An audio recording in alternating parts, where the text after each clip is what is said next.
The morning sun cast long shadows across the Nevada desert, turning the sand and rock into a shimmering sea of gold. Heat waves already rippled along the horizon, though it was barely 0700 hours. At the edge of a sprawling military reservation, Whiskey 7 Range stretched out like a gauntlet, its steel targets glinting in the distance, from 800 yards to the barely visible 5-mile marker. This wasn't just any shooting range. This was where America's deadliest warriors came to prove themselves. A line of military-grade Humvees and modified pickup trucks formed a perimeter around the shooting benches. Men in tactical gear, unpacked equipment with practiced efficiency, their movements economical and precise. No wasted motion, no unnecessary words. These weren't weekend warriors or gun enthusiasts. They were the elite of America's special operations community. Captain James Iron Foster stood at the command post, his weathered face as hard and unforgiving as the desert itself. At 58, he still maintained the lean, coiled readiness of the SEAL Team 6 operator he'd once been. His steel gray hair was cropped military short, and deep lines framed eyes that had seen combat on 4 continents. 87 confirmed kills made him a legend, even among legends. "Weather report, Doc," Foster asked, not looking up from the clipboard in his hand. Dr. Robert Doc Williams, a 62-year-old former combat medic with silver hair and hands that had saved as many lives as Foster had taken, checked the meteorological equipment. Barometric pressure, 30.12 inches. Mercury humidity, 22%. Winds variable, 5 to 8 knots, gusting to 12 from the northwest. Doc reported with the precision of a man who understood that in this world decimal points meant the difference between life and death. Temperatures climbing fast. Expect mirage conditions by 0900. Foster nodded, scanning the line of shooters preparing their rifles. 16 men, all combat veterans, all with extensive special operations experience. Snipers from SEAL Teams Delta Force Rangers and Marine Force Recon. This wasn't a competition, it was a selection process. Somewhere in the world, a mission was brewing that required the absolute best America had to offer. "What do you think of this batch?" Foster asked, his voice low enough that only Doc could hear. Doc shrugged. "Mitchell's technique is flawless. Jackson has better instincts. The rest are solid." Foster was about to respond when the distinctive rumble of an approaching vehicle caught his attention. Both men turned to see a black Ford F-150 rolling toward the range. It wasn't on the manifest. "We expecting company?" Doc asked. Foster's eyes narrowed. "No." The truck parked at the edge of the staging area. The door opened and a tall woman stepped out. She wore simple, tan, tactical pants and a gray, moisture-wicking shirt. Her dark hair was pulled back in a tight braid that hung halfway down her back. Nothing about her appearance was remarkable except her confidence and the rifle case she pulled from the back seat. "Isn't that Jack Reynolds' daughter?" Doc whispered. Foster's jaw tightened. Emma Reynolds. Emma walked toward the command post, her stride purposeful. She felt the stares of the men on the firing line, their conversations dying as she passed. She was used to it. She'd been navigating male-dominated spaces since she was 18, first at West Point, then as one of the few women in military intelligence specializing in WMD threats. But she wasn't here because of her intelligence career. She was here because of a promise made over a grave. Foster stepped forward, blocking her path. 6'2" of barely contained hostility. "This is a closed range, Ms. Reynolds," he said, emphasizing the Ms. with subtle contempt. Emma met his gaze without flinching. "That's Captain Reynolds, sir. DIA Weapons Division." "I don't care if you're the Secretary of Defense," Foster replied. "This is a classified selection course. Your name isn't on my list." She handed him a folded paper. "It is now." Foster opened it, his expression darkening as he read the authorization signed by a 3-star general at the Pentagon's Special Operations Command.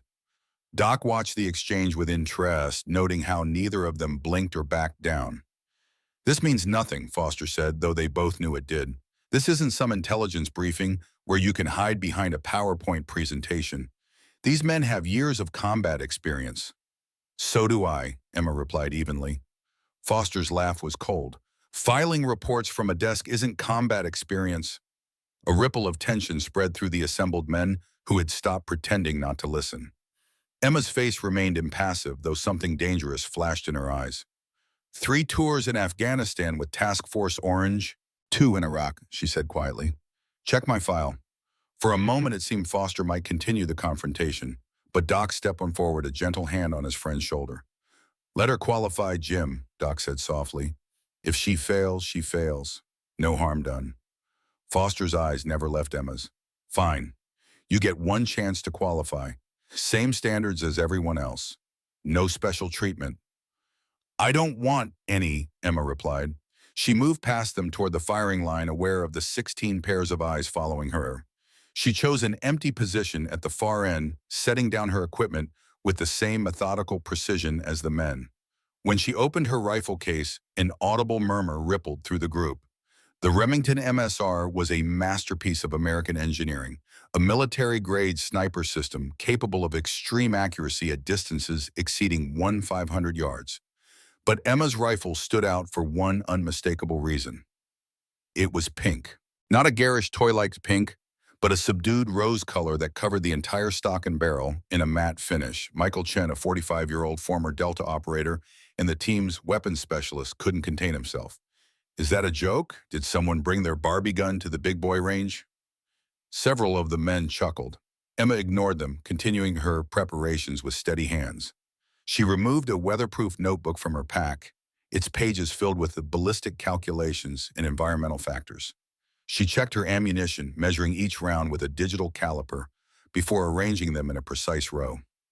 Foster watched her from the command post, his face unreadable. But those who knew him well could see the contempt in his eyes. You knew her father, didn't you? Doc asked quietly. Foster's expression hardened. Jack Reynolds was a coward who got good men killed. That's not how I remember it, Doc said. You weren't there in Mogadishu, Foster replied, his voice tight with old anger. I was. On the firing line, Emma looked through her scope, making minute adjustments based on the wind flags fluttering in the distance. The scope was top-of-the-line and Night Force ATR with a custom reticle. Nothing about her equipment was amateur except its color. All right, listen up, Foster called out, moving to address the assembled shooters. This is a qualification course, not a competition. You either meet the standard or you don't. First target, 800 yards. Simple warm-up, 3 shots, standing position, 2 minutes. The men moved into position with practiced ease. Emma did the same, her movements fluid and confident. Chen at the position next to her smirked as he glanced at her pink rifle. That thing shoot marshmallow, he asked. Emma didn't respond or even look his way. Her focus was complete, her world narrowing to the rifle, the wind, and the target. She heard Foster's command to commence firing, but it seemed distant, unimportant. What mattered was the rhythm of her breathing, the steady beat of her heart, and the calculations running through her mind. When she finally squeezed the trigger, the rifle's report was sharp and authoritative. She fired 3 times in quick succession, the rifle barely moving in her grip. Through her scope, she saw 3 holes appear in the center of the target, forming a triangle that could be covered by a quarter. The other shooters were similarly accurate, as expected from men of their caliber. Foster walked the line, inspecting the targets through a spotting scope. He said nothing when he reached Emma's position, but his jaw tightened slightly. Not bad for a warm-up, he announced to the group. Next stage 1, 200 yards, prone position, 5 shots in 5 minutes. Winds are picking up, so pay attention. As the morning progressed, the challenges increased. Foster pushed the shooters hard, testing not just their accuracy, but their ability to adapt to changing conditions. The desert heat intensified, creating mirage conditions that distorted targets. Wind gusts came unpredictably from multiple directions. Through it all, Emma remained focused, her performance flawless. Her pink rifle, initially the source of mockery, began to draw speculative glances as she consistently grouped her shots tighter than most of the men. During a brief break, Doc approached her with a canteen of water. Holding up okay? He asked. Emma nodded, taking a careful sip. Fine, thank you, sir. Doc glanced at her rifle. That's quite a weapon. Custom work. Some of it, she replied. The barrel's a Rock Creek special contour. Trigger's been lightened to 2 pounds. The rest is mostly standard, just recolored. Your father had good taste in equipment, Doc said, watching her reaction carefully. Something flickered across Emma's face at the mention of her father. You knew him well. We served together in the First Gulf War. He saved my life near Basra, Doc said. He was a good man. Emma's eyes softened slightly. Yes, he was. Before Doc could say more, Foster's voice cut through their conversation. Break's over. Next stage is 2,000 yards. Bring your A-game, people. As the shooters returned to their positions, Emma noticed Foster watching her with increased intensity. His hostility was palpable, but there was something else there too. Something that looked almost like fear. The 2,000-yard stage separated the merely excellent from the truly exceptional. At this distance, a bullet would drop over 30 feet from the line of sight and remain in flight for nearly 2 full seconds. Wind could push it several feet off course. Even the Earth's rotation became a factor. 4 of the men failed to hit the target consistently. The rest managed acceptable groupings. Emma's performance remained steady, her groups tight and centered. Foster's face darkened with each successful shot she took. As the day wore on, the heat became oppressive. Mirage conditions intensified, making the distant targets waver like mirages. Foster pushed the group harder, reducing time limits, adding complications. By mid-afternoon, 3 more shooters had been eliminated, unable to meet the increasingly demanding standards. Emma showed no signs of fatigue. If anything, she seemed to grow more focused, more precise, as conditions worsened. Her notebook filled with calculations and observations, a scientific approach to an art most learned through instinct and experience. During another brief break, Chen approached her, his earlier mockery replaced by reluctant respect. "Where'd you learn to shoot like that?" he asked. Emma took a sip of water before answering. "My father taught me the basics when I was 12. After that, it was practice. Lots of practice." "And the pink," Chen gestured to her rifle. For the first time that day, Emma's expression softened slightly. "My mother died of breast cancer when I was 16. It's partly for her." Chen nodded, then hesitated. "And the other part?" Emma's smile was small but genuine. "People underestimate you when you carry a pink rifle. Tactically, that's an advantage."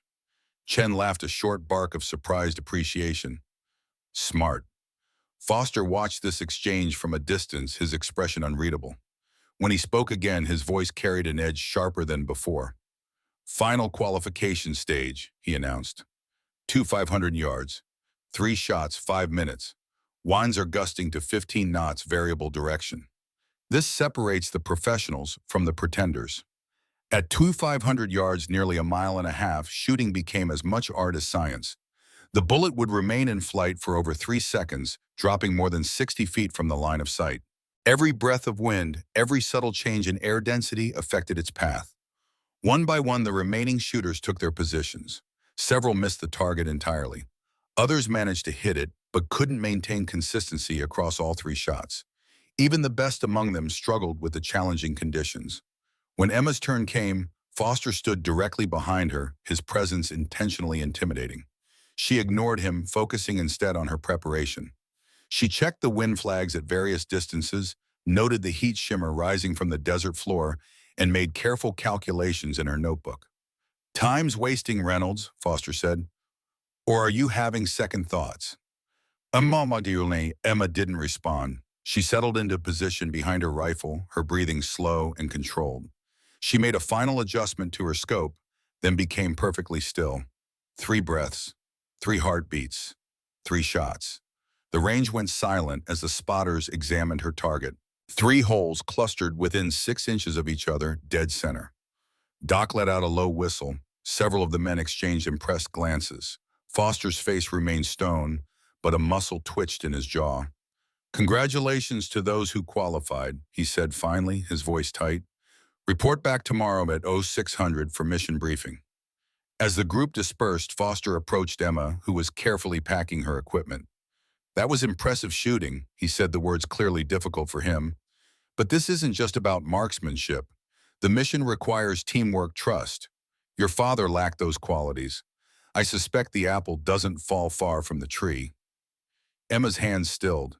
She looked up at Foster, her eyes hard. "You didn't know my father as well as you think you did, Captain." "I knew him well enough," Foster replied coldly. "Mogadishu, 1993. 4 good men died because Jack Reynolds couldn't pull the trigger when it mattered." Emma zipped her rifle case closed with deliberate precision. "Is that what you tell yourself?" Before Foster could respond, Doc approached, his expression concerned.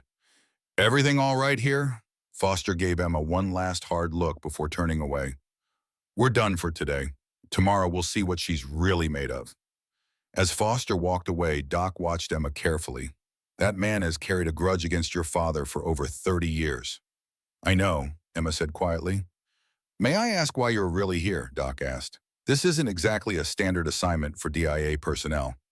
Emma shouldered her pack, her expression guarded once more. Let's just say I have unfinished family business. Doc nodded slowly.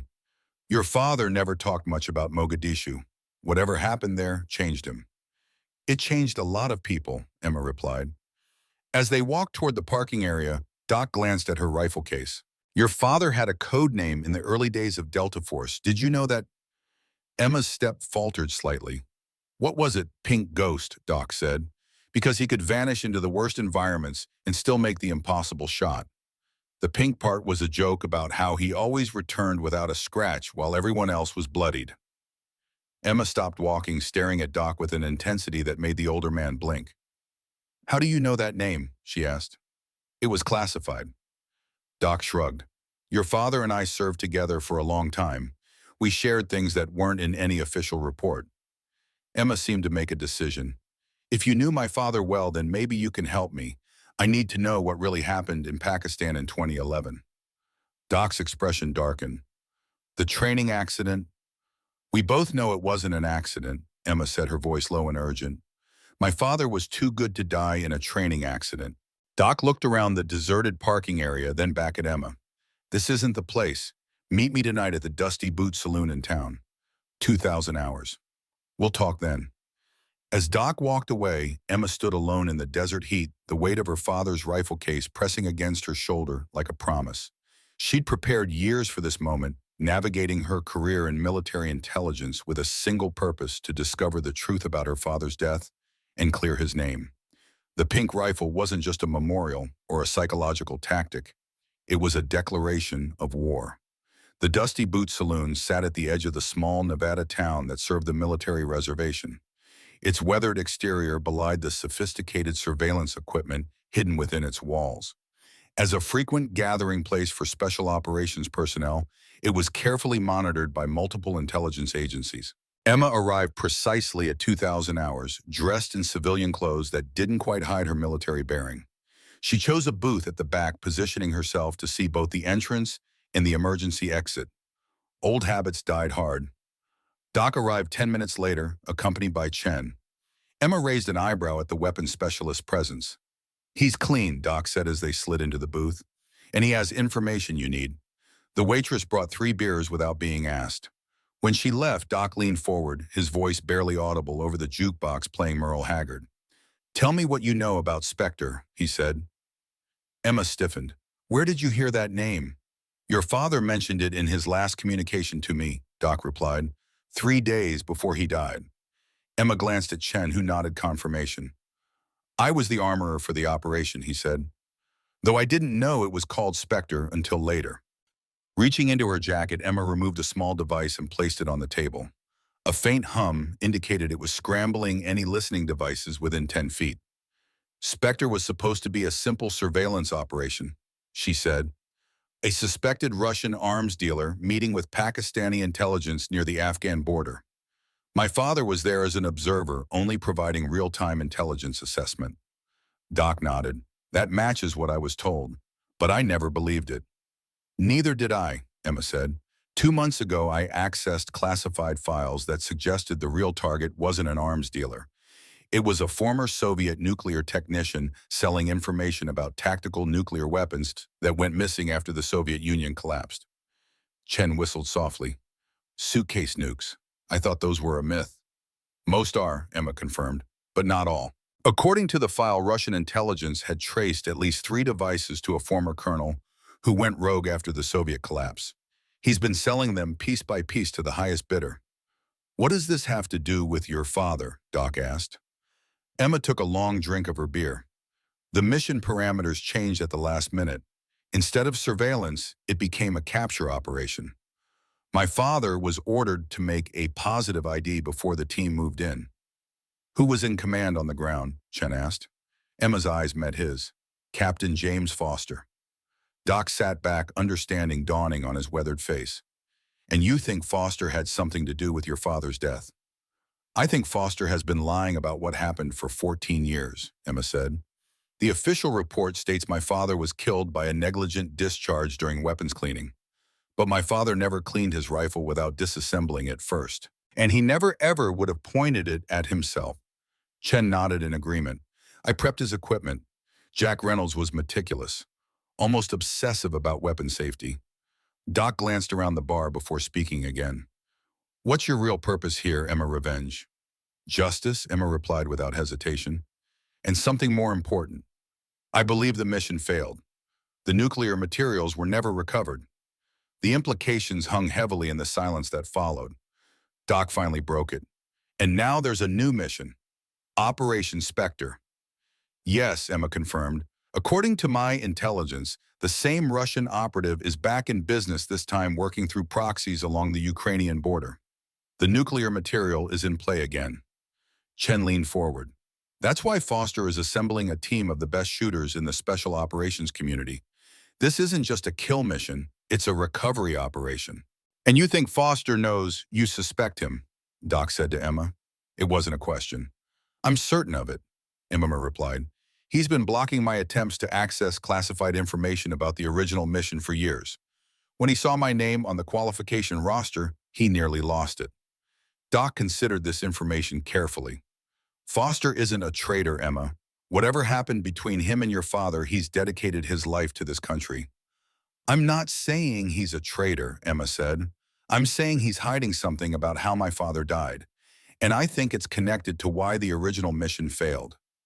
Chen glanced at his watch. We should wrap this up. Foster has people everywhere. Doc nodded in agreement. Tomorrow's briefing will be intense. Foster won't make it easy for you. I don't expect him to, Emma replied. But I've prepared for this moment for 14 years. I'm not backing down now. As they prepared to leave, Doc placed a hand on Emma's arm. Your father once told me something I never forgot. He said the most dangerous shooter isn't the one with the best equipment or even the most experience. It's the one with the most compelling reason to hit the target. Emma's eyes met his. What's your point? Foster is going to challenge you tomorrow in ways you can't prepare for, Doc said. He's going to try to break you to prove you are not your father. You need to be ready. I am ready, Emma replied, her voice steady. But as she drove back to her temporary quarters on the base, Emma's confidence wavered slightly. She'd spent years building her skills, collecting intelligence, and positioning herself for this opportunity. But Foster was a formidable opponent, a man with decades of experience and a personal vendetta against her family. In her small Spartan room, Emma opened her father's rifle case once more. The pink weapon gleamed in the dim light. She ran her fingers along the barrel, remembering the day she'd painted it. It had been a year after her father's funeral. The official investigation had concluded the condolence letters had stopped arriving and the world had moved on. But Emma couldn't. The official story had too many holes, too many inconsistencies. She'd taken her father's prize rifle, the one he'd used to set marksmanship records with Delta Force, and transformed it. The pink color served three purposes: to honor her mother's battle with breast cancer, to psychologically throw off opponents who would underestimate a woman with a pink rifle, and most importantly, to adopt her father's classified call sign as her own. Pink Ghost, a reminder of what she was fighting for. Emma removed a hidden compartment from the rifle case, extracting a small flash drive. On it was every piece of information she'd gathered about Operation Spectre and her father's death, including communications intercepts that had cost her considerable risk to obtain. Tomorrow, Foster would try to eliminate her from the team. He would create challenges designed to make her fail to prove she wasn't worthy of her father's legacy. But Emma had an advantage Foster couldn't anticipate. She wasn't just fighting to clear her father's name. She was fighting to prevent a nuclear weapon from falling into the wrong hands. And as her father had taught her from the beginning, his most dangerous shooter is the one with the most compelling reason to hit the target. The desert night was cool and silent stars glittering overhead, with a clarity only found far from civilization. At a secluded location 5 miles from the main base, Foster sat alone in a modified Humvee, secure satellite phone pressed to his ear. She qualified, he said, his voice tight with controlled anger. Just as you predicted. The voice that responded was distorted by encryption. And you're certain she suspects more than suspects, Foster replied. She's been digging into classified files, getting close to the truth. That's unfortunate, the voice said, but potentially useful. What about her skills? Foster hesitated. She's good, better than good. She's her father's daughter. Then proceed as planned. Use her to find what we need, then deal with the situation. And if she discovers what really happened to Jack, there was a pause before the voice responded. Then you'll have a choice to make, Captain. The same choice you made 14 years ago. The line went dead. Foster sat in silence, staring out at the desert darkness. His mind drifted back to Pakistan, to the mission that had gone catastrophically wrong, to the moment when Jack Reynolds had realized the truth, and to the split-second decision Foster had made afterward. He started the Humvee's engine, pushing the memories away. Tomorrow would be challenging enough without ghosts from the past clouding his judgment. Operation Spectre was too important to fail. Again, the future of American national security depended on it, and Foster would do whatever was necessary to ensure success. Even if it meant destroying Jack Reynolds' daughter. Even if it meant burying the truth forever.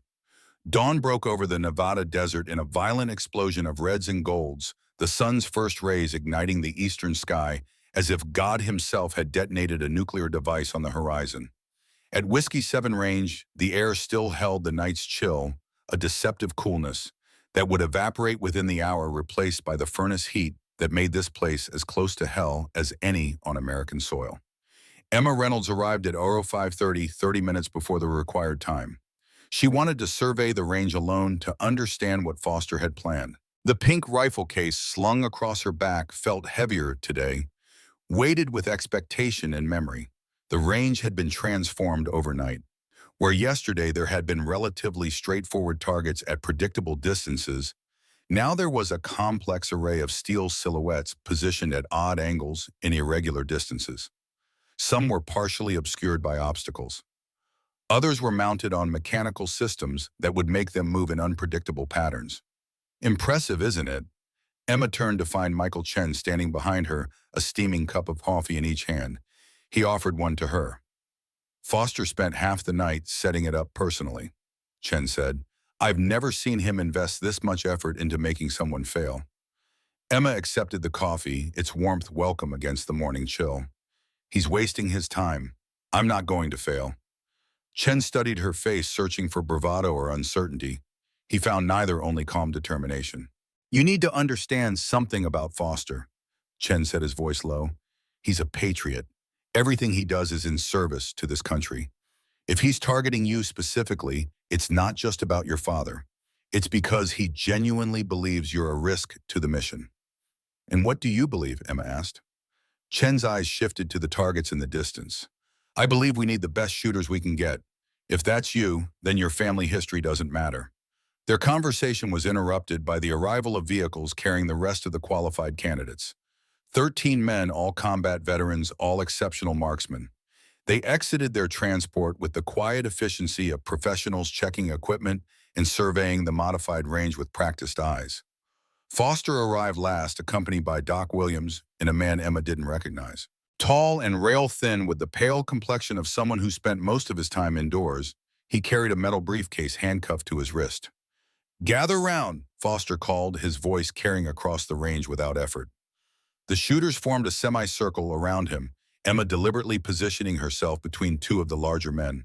Foster's eyes tracked her movement, his expression unreadable. Today isn't about marksmanship, Foster began. Yesterday proved you can all shoot. Today is about adaptation, problem-solving, and performance under pressure. Real-world conditions aren't like the training manuals. Things go wrong, environments become hostile, equipment fails. He gestured to the thin man beside him. This is Dr. Weiss from DARPA. He's going to explain the parameters of today's exercise. Dr. Weiss stepped forward, his movements precise and economical. He placed his briefcase on a portable table and unlocked it from his wrist. Good morning, he said, his voice surprisingly deep for his slight frame. What you are about to see is classified top secret. You will not discuss it outside this group. You will not record it in any form. He opened the briefcase to reveal a specialized tablet computer and several small devices that resembled compact weather stations. Operation Spectre involves the identification and recovery of specialized technology in hostile territory, Weiss explained. The nature of this technology requires extreme precision from distances previously considered beyond practical operational parameters. He activated the tablet and a holographic display projected above it, showing a three-dimensional map of what appeared to be a mountainous border region. The target area is within Russian-controlled territory near the Ukrainian border, Weiss continued. Satellite reconnaissance has identified a research facility here approximately 2 kilometers from the nearest viable insertion point. Emma studied the holographic terrain carefully. The facility was nestled in a valley surrounded by rocky peaks with only narrow approaches that would be easily monitored. "What's the target?" one of the shooters asked. "Not what," Weiss replied. "Who? This man." The hologram shifted to show the face of a gaunt elderly man with steel-gray hair and cold eyes. Mikhail Baranov, former head of the Soviet Union's tactical nuclear weapons program, Foster said, taking over the briefing. After the collapse, he disappeared along with several compact nuclear devices. Intelligence suggests he's reassembled at least one working device and is preparing to auction it to the highest bidder. A murmur ran through the group. The implications were clear. A tactical nuclear weapon in the wrong hands could devastate a major city, killing hundreds of thousands instantly and rendering the area uninhabitable for generations. "Our mission is to neutralize Baranov and secure the device," Foster continued. "The problem is the facility's security system. It includes a network of sensors that can detect conventional infiltration teams from up to 2 kilometers away. Once triggered, the entire facility locks down and the device is automatically moved to an unknown secondary location. So we need to take the shot from beyond the sensor perimeter," Chen said, understanding immediately. Foster nodded. "Exactly. 0.2 kilometers minimum. Under ideal conditions, that would be an extraordinary shot. Under operational conditions, it's nearly impossible." "Nothing's impossible," Emma said quietly, but in the silence that had fallen, everyone heard her. Foster's eyes locked onto hers. "Is that so, Captain Reynolds? Then perhaps you'd like to demonstrate your theory." Without waiting for her response, Foster turned to Weiss. "Set up the simulation." While Weiss began configuring the equipment, Foster addressed the group again. "Today's qualification will test your ability to make a precision shot under extreme conditions. Dr. Weiss has developed a system that replicates the environmental factors at the target location. Wind variability, atmospheric pressure differentials, temperature gradients, everything you'll face in the field." Weiss activated several small devices that began emitting data to the central tablet. "I've programmed today's exercise to simulate conditions at the target location as of 0600 yesterday. These localized weather emitters will create a scaled environment matching those conditions." Emma watched the other shooters' reactions. Most looked confident, even eager for the challenge. But a few of the more experienced men exchanged concerned glances. They understood what Foster was doing. This wasn't just a difficult shot, it was being engineered to be nearly impossible. "The target will be positioned at 800 yards, Foster announced. "Each of you will have 3 attempts. A successful qualification requires 1 confirmed hit within 6 inches of center mass. Miss all 3, and you're out." He pointed to a series of steel targets set up down the range. "We'll proceed in order of yesterday's qualifications, scores lowest to highest." Emma realized this meant she would go last. Foster was giving her the opportunity to watch everyone else attempt the shot first, but also ensuring the pressure on her would be maximum. The first shooter stepped up to the firing line. He was a former Marine Scout sniper with multiple combat deployments. His preparation was methodical, his equipment top of the line. He took his time, carefully accounting for the unusual wind conditions created by Weiss's devices. His first shot missed completely. The second struck the outer edge of the target. The third missed again. Foster's face remained impassive. "Next shooter." One by one, the qualified candidates attempted the challenge. Some managed a single hit, a few got 2, none achieved 3 successful shots. The conditions were brutal, with winds that shifted direction and intensity in ways that defied conventional calculation. Chen was the 12th shooter. He approached the line with quiet confidence, setting up his rifle with practiced efficiency. Emma watched his preparation with interest. Unlike some of the others who relied heavily on technology, Chen's approach was more intuitive, adjusting based on feel as much as calculation. His first shot struck just left of center. His second hit almost the same spot. His third was dead center. Foster nodded slightly, the closest thing to approval he had shown all morning. 3 for 3. Well done. As Chen packed up his equipment, he caught Emma's eye and gave her a small nod of encouragement. Foster noticed the exchange, his expression darkening. Final shooter, he called. Captain Reynolds.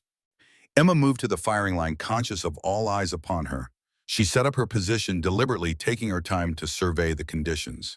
The pink rifle gleamed in the morning sun, a stark contrast to the muted earth tones of the desert landscape. "Is this a joke to you, Reynolds?" Foster asked, gesturing to her rifle. "This isn't a fashion statement. It's a matter of national security." Emma didn't look up from her preparations. "The color of my rifle doesn't affect its accuracy, Captain." "No, but it speaks to your judgment," Foster replied coldly, "just like your father's." Emma stilled, then continued setting up her movements, deliberately calm. She wouldn't give Foster the satisfaction of seeing her rattled. Doc Williams approached ostensibly to verify her position, but his real purpose was clear from his quiet words. "He's trying to get in your head," Doc murmured. "Don't let him." Emma nodded slightly, focusing on her preparations. She removed her notebook, consulting pages of calculations before making adjustments to her scope. The wind flags along the range danced in conflicting directions, influenced by Weiss's environmental simulators. Foster watched her with growing irritation. "Today, Captain Reynolds, we don't have all day." Emma took her position behind the rifle, settling into a perfect prone stance. Her breathing slowed, becoming deep and rhythmic. Through her scope, she studied not just the target, but the entire environment, noting how the heat waves rippled differently at various distances. The standard calculation for a shot at this distance would account for bullet drop wind drift and the Coriolis effect. But the conditions Foster had created were far from standard. The artificial environment generators were producing layered wind effects that would push the bullet in multiple directions during its flight.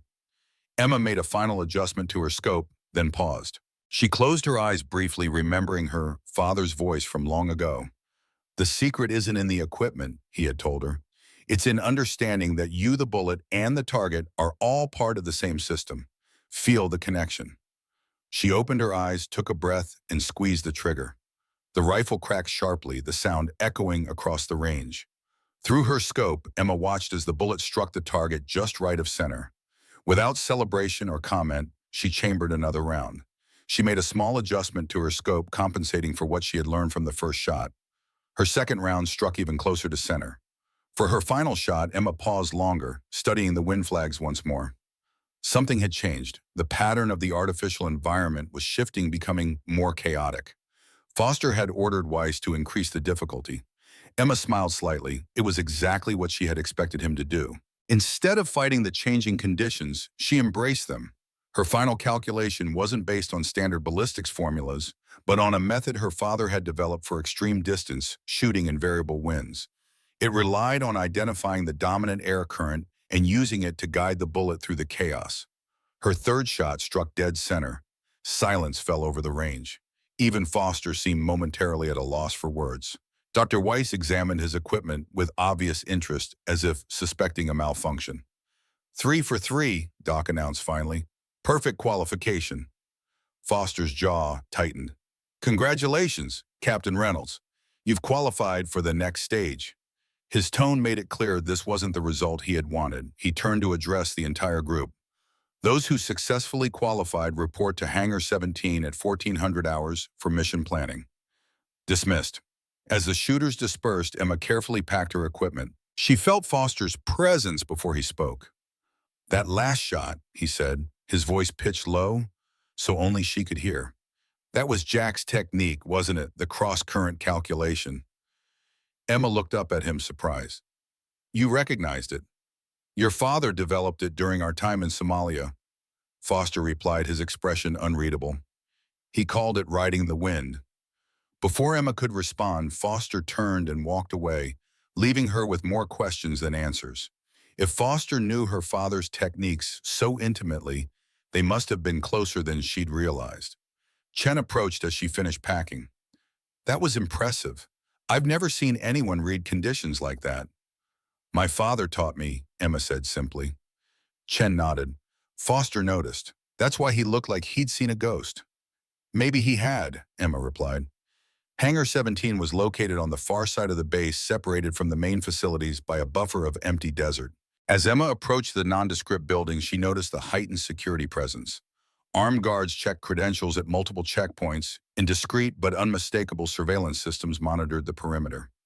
Inside the hangar had been converted into an advanced command center. Large screens displayed satellite imagery and tactical data.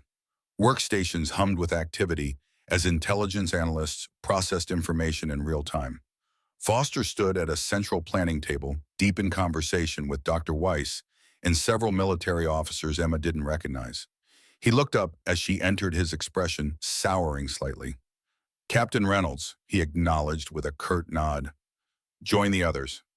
Emma moved to where Chen and the other qualified shooters had gathered.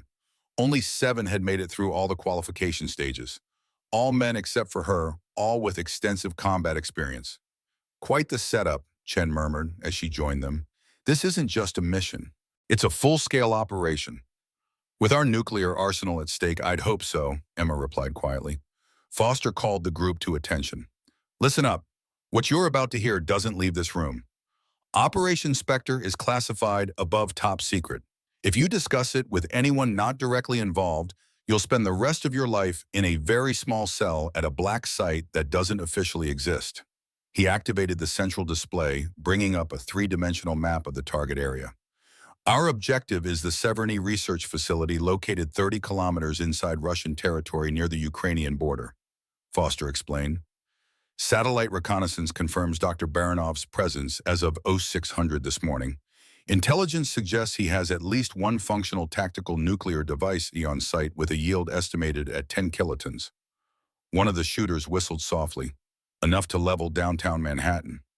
Precisely, Foster confirmed, which is why failure is not an option. Our mission parameters are straightforward. Primary objective is elimination of Baranov before he can complete the sale. Secondary objective is securing the nuclear device for extraction. He expanded the map, highlighting the facility's security perimeter. The challenge is approaching without detection. The facility is protected by a next-generation Russian security system codenamed Birkut. It can detect human presence up to 2 kilometers out through a combination of thermal imaging, ground vibration sensors, and atmospheric sampling. Atmospheric sampling, Chen asked. Dr. Weiss stepped forward. The system can detect trace amounts of human pheromones, exhaled carbon dioxide, even residual particles from equipment. It's extraordinarily sensitive, which means we need to engage from beyond the detection perimeter, Foster continued. Minimum safe distance is 4.2 kilometers. At that range, even with the best equipment available, successful target acquisition would normally be considered impossible. But you have a solution, Emma said. It wasn't a question. Foster's eyes locked onto hers. We do. Dr. Weiss, the DARPA scientist, activated another display showing what appeared to be an advanced scope system. This is the XM7 Raptor, Weiss explained. Long-range advanced precision targeting and observation reticle. It combines quantum computing with the adaptive optics similar to those used in space telescopes. In simple terms, it can see through atmospheric distortion, calculate complex ballistic solutions in real time, and adjust automatically for environmental variables. The shooters exchanged impressed glances. This was technology beyond anything available even to special operations units. There's only one prototype, Foster added, which means only one shooter will make the final approach. The rest will provide security and support for the extraction team. The implication was clear. They were still competing for the primary shooter position. How do you determine who gets the shot? One of the men asked. Foster's smile was cold. One final qualification, a shot that replicates the exact conditions you'll face in the field. Distance, wind variables, limited visibility, everything. Scheduled for 0500 tomorrow. Emma studied Foster's face carefully. There was something he wasn't telling them, some detail being deliberately withheld. What's the catch? She asked directly. Foster's eyes narrowed slightly, but he seemed almost pleased by her perception. The catch, Captain Reynolds, is that the test will be conducted at the maximum operational range of 4.2 kilometers. That's 593 yards for those of you who think in imperial measurements. More than 2.5 miles. The room fell silent as the shooters processed this information. A shot at that distance wasn't just difficult, it approached the theoretical limits of what was possible with current technology. Even with the Raptor system, it's a 1 in a million shot, Foster continued, which is why we need the absolute best. Someone who can make the impossible possible. His gaze swept across the assembled shooters, lingering briefly on Emma before moving on. Study the environmental briefings. Prepare your calculations. Get some rest. Tomorrow morning, one of you will earn your place in history. As the briefing concluded, Emma found herself approached by Dr. Weiss. The scientist's interest was evident in his intense gaze. Your performance this morning was remarkable, Captain Reynolds, he said, particularly your final shot. The environmental simulators were generating chaotic conditions that should have made accurate prediction impossible. Emma shrugged slightly. There are patterns in chaos if you know how to look for them. Your father believed the same thing, Weiss replied, watching her reaction carefully. I worked with him briefly on a DARPA project in 2009, Project Longshot. His theories on extreme distance shooting formed the foundation of the Raptor system. Emma's surprise must have shown on her face because Weiss smiled slightly. Captain Foster didn't mention that, did he? Weiss asked. Your father was instrumental in developing the very technology we're using for this mission. His methodology for calculating multi-vector wind effects was revolutionary. Before Emma could respond, Foster appeared at Weiss's shoulder. Dr. Weiss, you're needed in the technical briefing, he said, his tone making it clear the conversation was over. As Weiss departed, Foster fixed Emma with a hard stare. Be careful who you trust, Captain, he said quietly. Not everything is as it seems.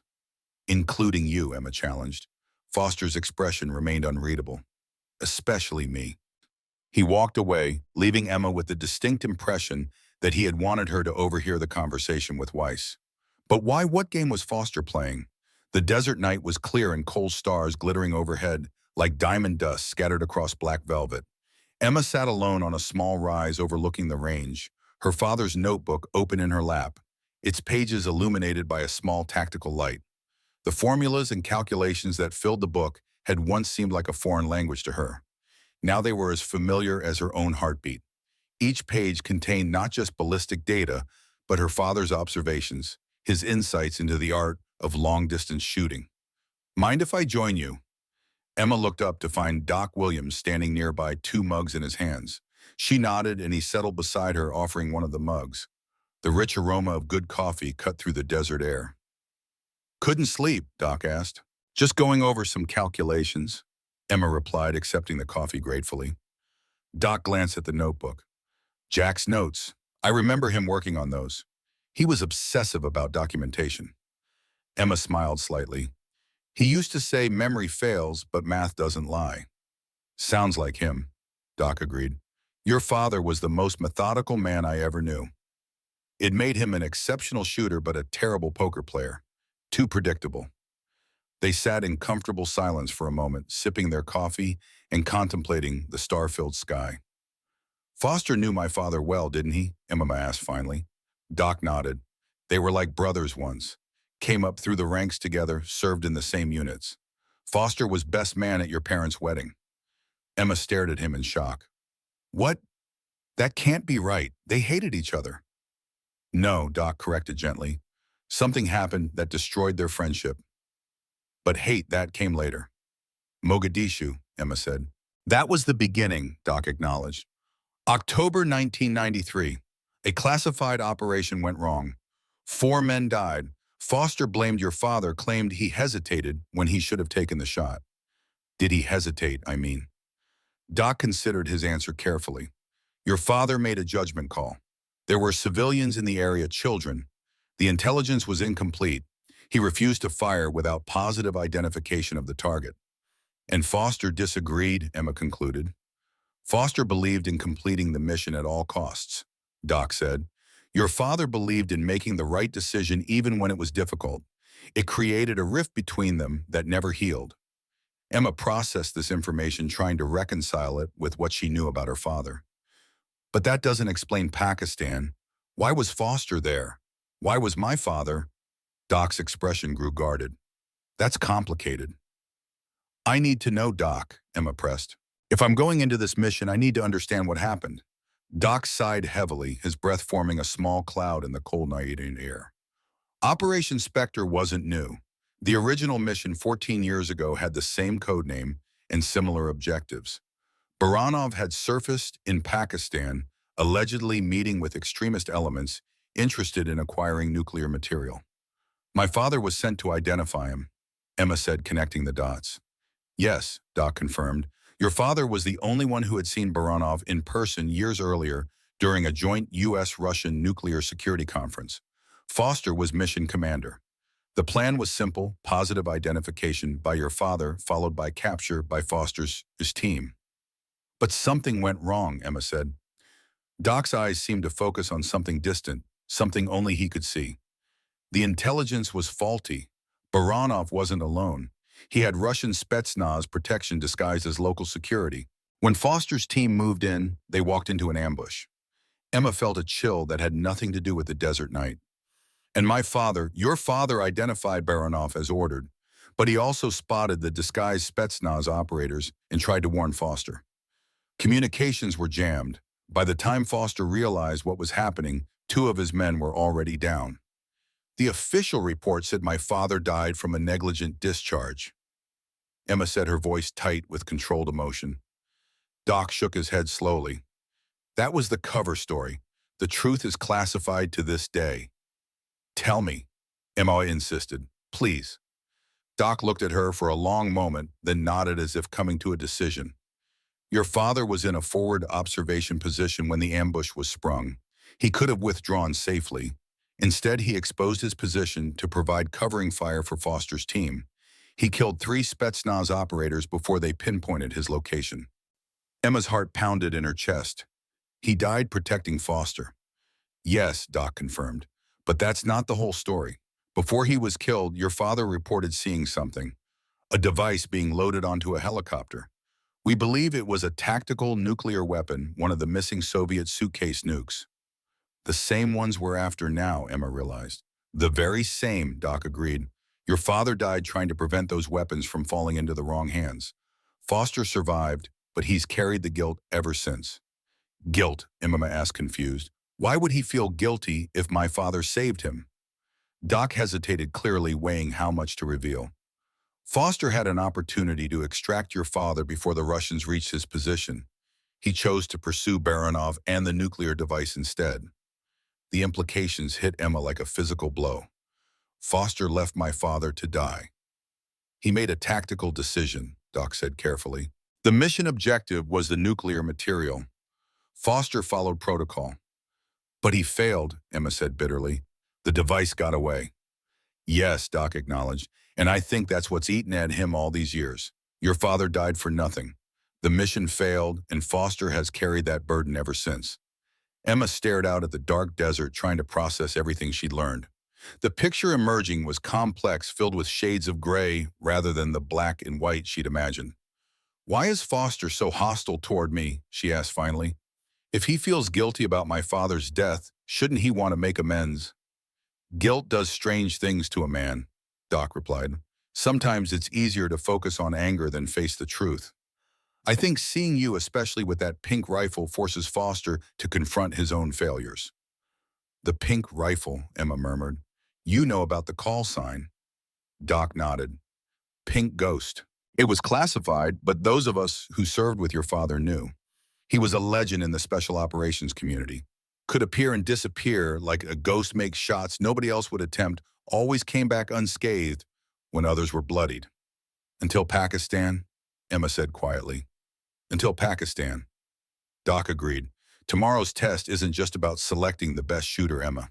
For Foster, it's about redemption. A chance to complete the mission that failed 14 years ago. And for me, Emma asked. Doc's eyes met hers, his gaze steady and serious. For you, it's about honoring your father's sacrifice by finishing what he started. That nuclear device represents a threat to millions of innocent lives. Your father gave his life trying to secure it. Now you have a chance to complete his mission. Emma nodded slowly, understanding dawning. That's why I'm really here, isn't it? Not just because I'm a good shot, Because I'm Jack Reynolds' daughter. You're here because you're one of the best shooters I've ever seen, Doc corrected. But yes, there's more to it. Foster specifically requested you for this mission, though he'd never admit it. Foster requested me, Emma asked, stunned. He fought to get you security clearance, pushed through the paperwork personally. Doc confirmed. Whatever his feelings about your father, Foster recognizes talent, and he knows this mission needs the best. Emma sat in silence, absorbing this revelation. Everything she thought she knew about Foster, about her father's death, about her own role in this mission, was shifting, realigning into a new and unexpected pattern. Get some rest, Doc advised, rising to his feet with a grunt that betrayed his age. Tomorrow will test you in ways you can't imagine. As Doc walked away, Emma remained on the rise, her father's notebook open in her lap, the desert stars reflecting in her eyes. The mission ahead was daunting, the shot nearly impossible, but for the first time since arriving at Whiskey 7 Range, she felt a sense of clarity and purpose. Her father had died trying to keep a nuclear weapon out of terrorist hands. Now, 14 years later, she had the opportunity to complete his mission and perhaps find some measure of peace for both of them. The pink rifle wasn't just a memorial or a psychological tactic anymore. It was a promise, a covenant between father and daughter that transcended death itself. Tomorrow at dawn, Emma Reynolds would attempt the most challenging shot of her life. But she wouldn't be alone. The ghost of Jack Reynolds would be with her, guiding her hand as he had done so many times before. And if Foster thought he could manipulate her for his own purposes, he was about to learn a painful lesson about the Reynolds family legacy. The pink ghost was back, and this time nothing would stop her from completing the mission. The darkness before dawn held a different quality in the desert, a stillness so profound it seemed to press against the skin like a physical weight. At 0430 hours, Emma Reynolds stood alone at the edge of Whiskey 7 Range, watching as technicians made final adjustments to what appeared to be the most sophisticated shooting course she had ever encountered. The pink rifle rested across her back, its familiar weight a comfort in the face of what was to come. She had spent most of the night reviewing her father's notes, searching for any insight that might help her conquer the nearly impossible challenge Foster had devised. Couldn't sleep either. Chen's voice came quietly from behind her. Emma didn't turn. I sleep when the mission's complete. Chen moved to stand beside her, his own rifle case held loosely in one hand. You know what Foster's doing, right? Setting up a test no one can pass so he has an excuse to take the shot himself. Perhaps, Emma conceded. But there's more to it than that. Chen studied her profile in the dim pre-dawn light. What do you mean, Foster doesn't just want to complete the mission, Emma explained. He wants redemption. 14 years ago, he made a choice that got my father killed and let a nuclear weapon slip away. This is his chance to rewrite that ending. Chen was silent for a moment, processing this information. And what do you want, Emma? She finally turned to look at him. The truth and justice. For my father and for the millions who will die if that weapon reaches the wrong hands. Chen nodded, understanding in his eyes. Then I hope you make the shot. They were interrupted by the arrival of military vehicles carrying the rest of the qualified candidates. The men emerged looking tense but determined, each carrying their specialized equipment. This wasn't just another qualification. It was the final selection for a mission with global implications. Foster arrived last, accompanied by Doc Williams and Dr. Weiss. The DARPA scientists carried a large protective case that presumably contained the prototype Raptor targeting system. Foster surveyed the assembled shooters, his gaze lingering momentarily on Emma before he addressed the group. Gentlemen, Captain Reynolds, his voice carried easily in the pre-dawn stillness. Today's test is simple in concept, but extraordinarily difficult in execution. One target, one shot, 593 yards. He gestured toward a barely visible ridge in the distance. The target is positioned to replicate exact conditions you'll face in the field. Wind variables are natural this morning, with gusts up to 12 knots from multiple directions. Temperature gradient is increasing as we approach dawn. In other words, perfect conditions for the most challenging shot of your careers. Weiss stepped forward, opening the protective case to reveal a sleek, futuristic optical system unlike anything Emma had seen before. The XM7 Raptor system, Weiss explained. It represents the cutting edge of targeting technology. Quantum computing, enhanced optics, environmental sensing capabilities, and predictive ballistics computation. In the right hands, it can extend effective engagement range beyond what was previously considered possible. Foster took over again. Each of you will have one opportunity to make the shot using conventional equipment. Then the top performer will be given the Raptor for final qualification. That individual will be designated primary shooter for Operation Spectre. Emma studied the Raptor system with interest. If Weiss was telling the truth, her father's work had contributed to its development. That created a connection she hadn't anticipated, a sense that perhaps her presence here wasn't coincidental, but somehow predestined. We'll proceed in reverse order from yesterday's qualification, Foster announced. That means you're first, Reynolds. Emma nodded, unsurprised. Foster was changing the order, putting maximum pressure on her by making her shoot first without the benefit of observing others' attempts. Step up to the firing position, Foster directed, pointing to a prepared bench at the edge of the range. As Emma moved to set up her equipment, she felt the weight of all eyes upon her. The other shooters, Doc Weiss and especially Foster, watched with varying degrees of interest and skepticism. The pink rifle drew particular attention as she removed it from its case, the soft rose color almost luminous in the ethereal dawn light. The firing position had been prepared with precision. A solid bench rest, wind flags at multiple distances, and a sophisticated weather station provided all the tools a precision shooter would need. Emma began her setup, methodically checking each component of her system with practiced efficiency. Foster watched her preparations with a critical eye. The target is a standard silhouette and at 593 yards. At that distance, it will appear as little more than a speck, even through your scope. Weather conditions are variable. You have 10 minutes to prepare, then one shot. Make it count. Emma nodded without looking up, focusing entirely on her preparation. She checked the barrel of her rifle for any obstruction, verified the torque on each screw of her scope mount, and tested the trigger pull. Everything was perfect, as she knew it would be. Next came the environmental assessment. She studied the wind flags, noting their direction and intensity at various distances. The pre-dawn air was creating complex thermal patterns, with cold air flowing down from the surrounding hills and warmer air rising from the desert floor. These currents would affect the bullet's trajectory in ways that couldn't be calculated using standard formulas. Emma removed her father's notebook, flipping to a section marked Extreme Distance Shooting in Variable Conditions. The pages contained formulas and observations unlike anything taught in conventional sniper schools. Jack Reynolds had developed his own methodology for shots beyond conventional range, incorporating principles of fluid dynamics and chaos theory. Foster noticed the notebook, his expression darkening. "Is that Jack's book?" Emma didn't look up. "Yes." "I thought it was destroyed in Pakistan," Foster said, a strange note in his voice. "My father sent me a copy before the mission," Emma replied. "He said if anything happened to him, his work should continue." Foster fell silent, watching as Emma made calculations based on the environmental data. Her approach was methodical yet intuitive, combining hard science with an almost artistic sensitivity to the natural world. As the 10-minute preparation period neared its end, Emma made final adjustments to her scope.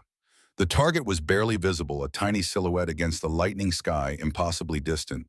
Under normal circumstances, hitting it would be a matter of pure luck. But these weren't normal circumstances. "1 minute," Foster announced. Emma took her position behind the rifle, settling into a perfect prone stance. Her breathing slowed, becoming deep and rhythmic. Through her scope, the target wavered in the morning mirage, appearing and disappearing like a ghost on the horizon. 30 seconds. She made a final minute adjustment to her scope, compensating for variables only she could sense. Her father had taught her to feel the air to understand how it would interact with the bullet during its long journey to the target. 10 seconds. Emma's world narrowed to a single point of focus. The rifle became an extension of her body, the scope an extension of her vision. She tracked the subtle movement of the target, anticipating the perfect moment when all variables would align. "Fire when ready."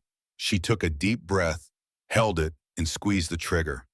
The rifle's report shattered the desert silence. The recoil pressed against her shoulder like a firm handshake.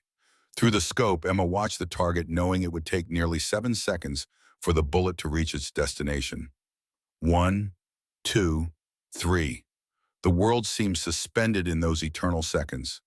4, 5, 6. On the 7th second, the target moved.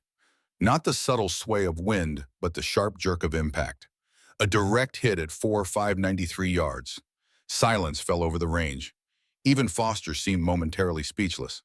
Dr. Weiss stared at his monitoring equipment in disbelief. Confirmed hit, the range officer announced through his radio. Center mass.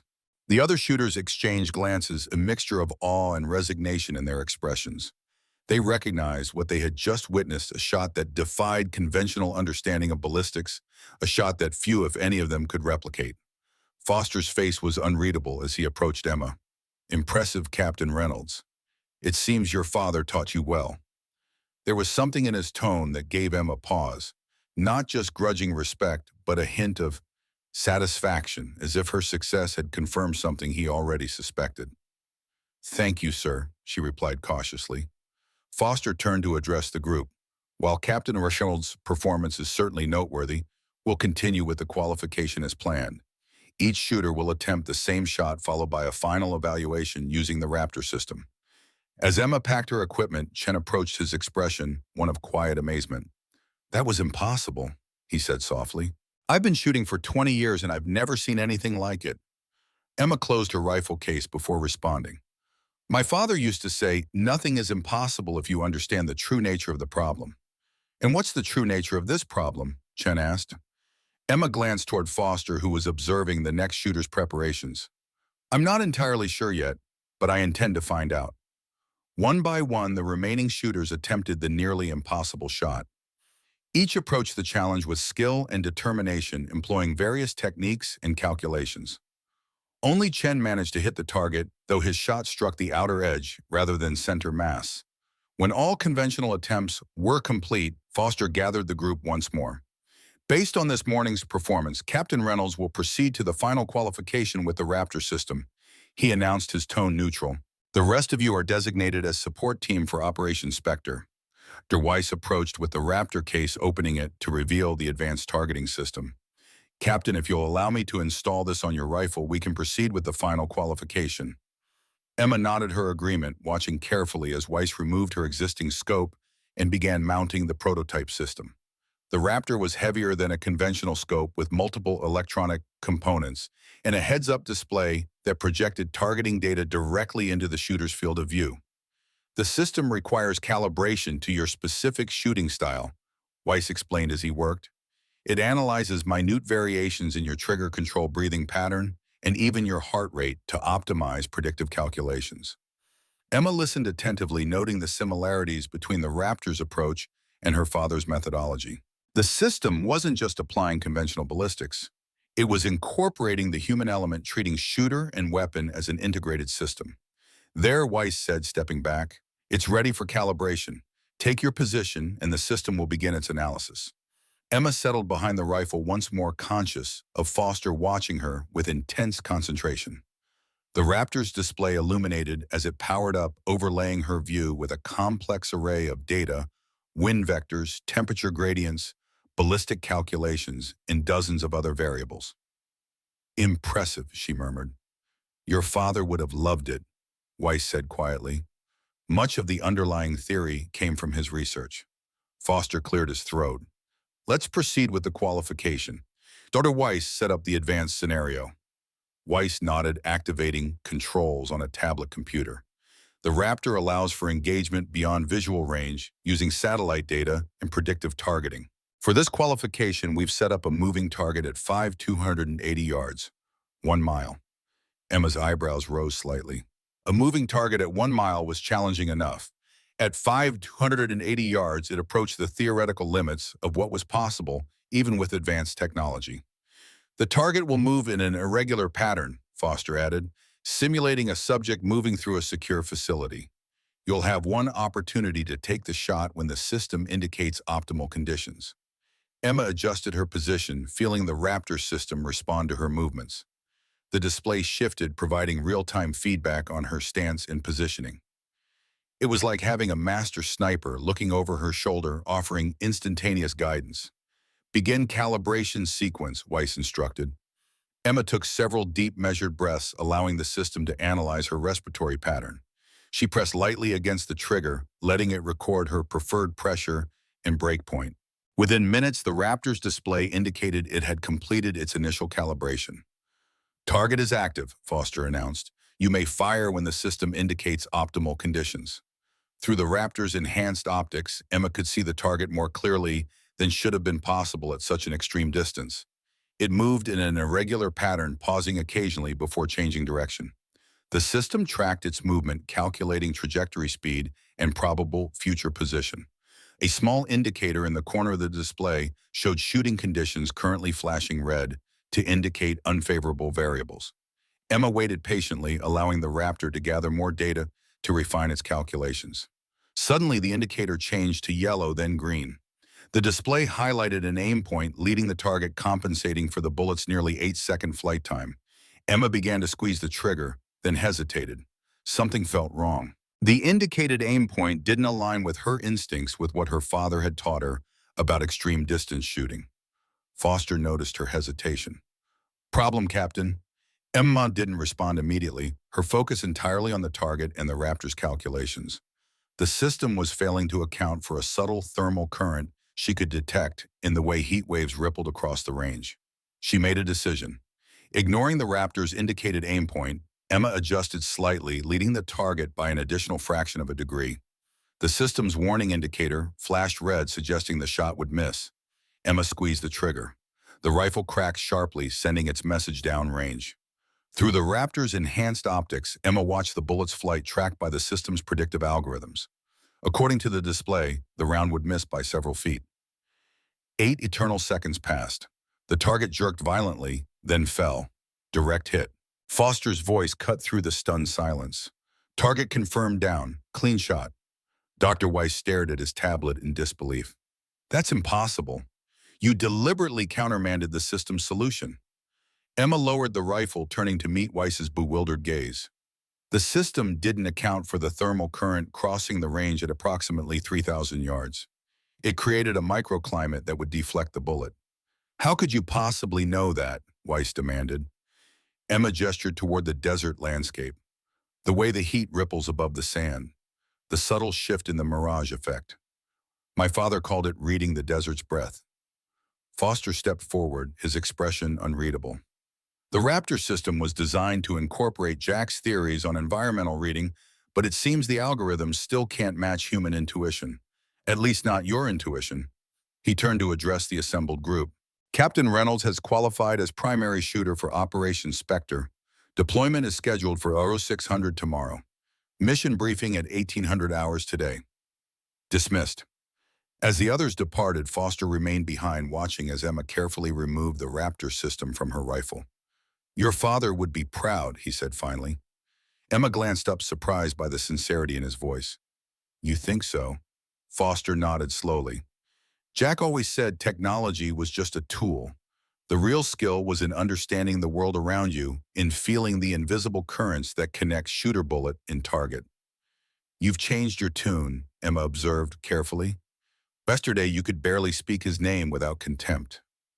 Foster's gaze shifted to the distant horizon where the rising sun was painting the desert in shades of gold and amber. 14 years is a long time to live with regret, Captain. Before Emma could respond, Foster turned and walked away, leaving her with a distinct impression that something fundamental had shifted in their relationship. The hostility remained, but it had been tempered by something else. Respect, perhaps, or recognition. The mission briefing was held in a secure conference room deep within the base's command center. Maps and satellite imagery covered the walls, showing the target area from multiple perspectives. A three-dimensional holographic display dominated the center of the room, depicting the Severny Research Facility in extraordinary detail. Emma sat near the front, her father's notebook open before her. She had spent the afternoon studying everything available on the target area, comparing current intelligence with her father's notes from the failed mission 14 years earlier. Foster entered, accompanied by several high-ranking officers Emma didn't recognize. Their insignia and bearings suggested Joint Special Operations Command, the elite organization that oversaw America's most sensitive military operations. Ladies and gentlemen, Foster began without preamble, Operation Spectre is now active. We deploy at 0600 tomorrow for insertion into Russian territory near the Ukrainian border. Primary objective remains unchanged: eliminate Dr. Mikhail Baranov and secure the nuclear device for extraction. He activated the holographic display, zooming in on the facility's perimeter. Captain Reynolds will establish an overwatch position here on this ridgeline, 4.2 kilometers from the facility. This position provides clear line of sight to Buranov's laboratory while remaining outside the Burkut security perimeter. Foster highlighted a different section of the map. Meanwhile, a six-man team, led by Lieutenant Chen, will infiltrate to this position just outside the sensor grid. Once Captain Reynolds has eliminated Baranov, the facility's automated lockdown protocols will engage. Chen's team will use that distraction to breach the perimeter, neutralize remaining security, and secure the nuclear device. The plan was elegant in its simplicity, though Emma recognized the countless ways it could go wrong. A shot at that distance under combat conditions with a man's life and potentially millions of others hanging in the balance was a burden few could comprehend. Questions, Foster asked. What's our extraction plan? Chen inquired. Foster indicated another location on the map. Stealth insertion aircraft will establish a temporary landing zone here 15 kilometers from the facility. Once the package is secure, all teams will rendezvous at the extraction point for immediate evacuation. Timeline? Another team member asked. From insertion to extraction, 12 hours maximum, Foster replied. Any longer and Russian response forces will have the area locked down tight. Emma studied the holographic representation of the facility. What do we know about Baranov's security inside the building? Foster nodded, appreciating the question. Intelligence suggests he travels with a personal security detail of former Spetsnaz operators, 4 to 6 men. The facility itself houses approximately 20 regular security personnel, standard Russian military training, nothing special. And the nuclear device, Emma pressed, do we have confirmation of its presence? Foster's expression tightened slightly.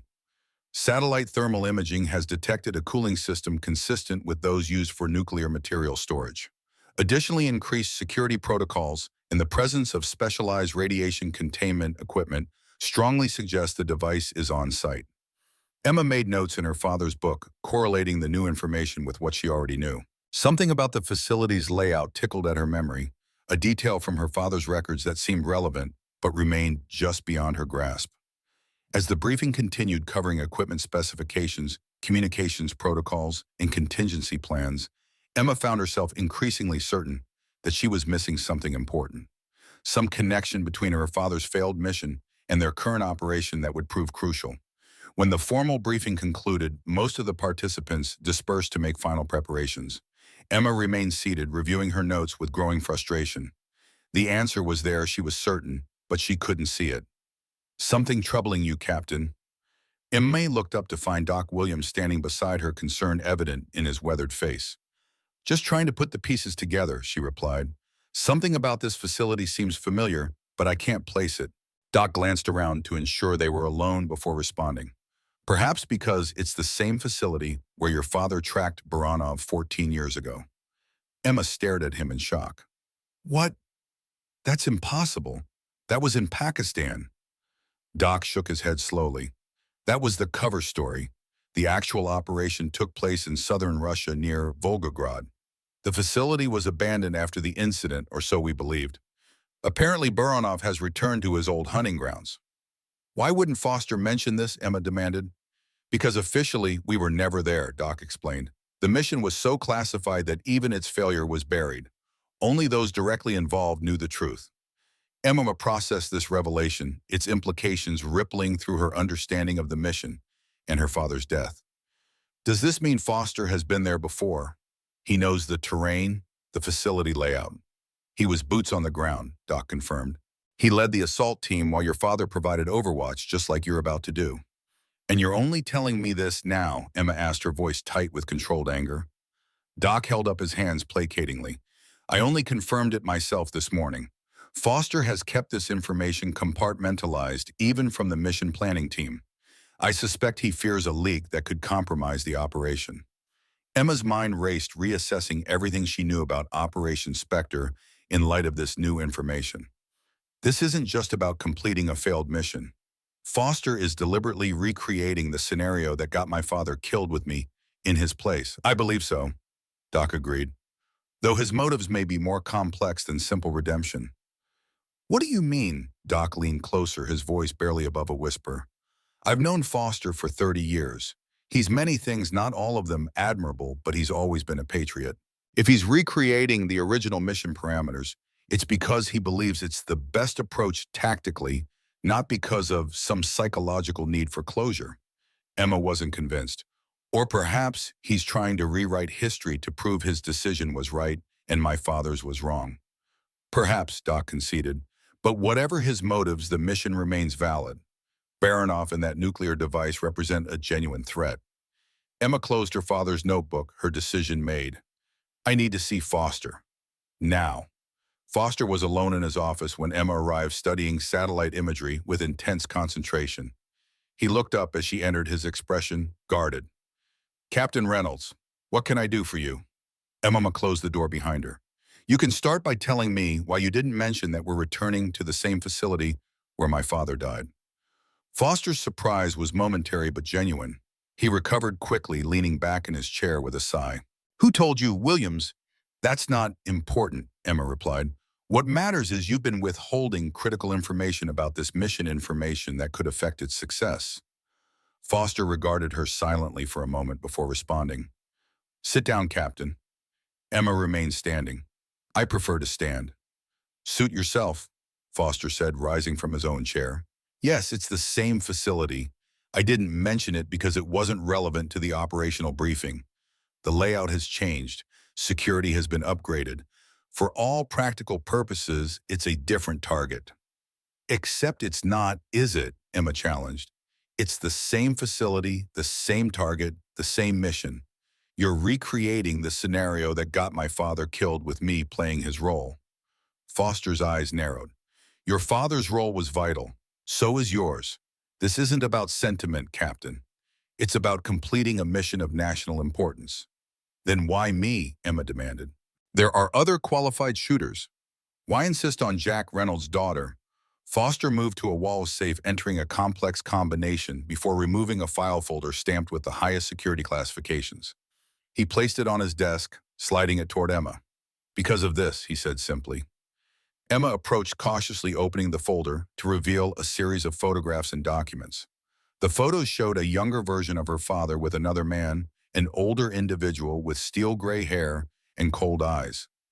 Even without the extensive intelligence briefings, she would have recognized Mikhail Baranov. My father knew Baranov personally, Emma realized studying the images, not just from intelligence briefings. Foster nodded.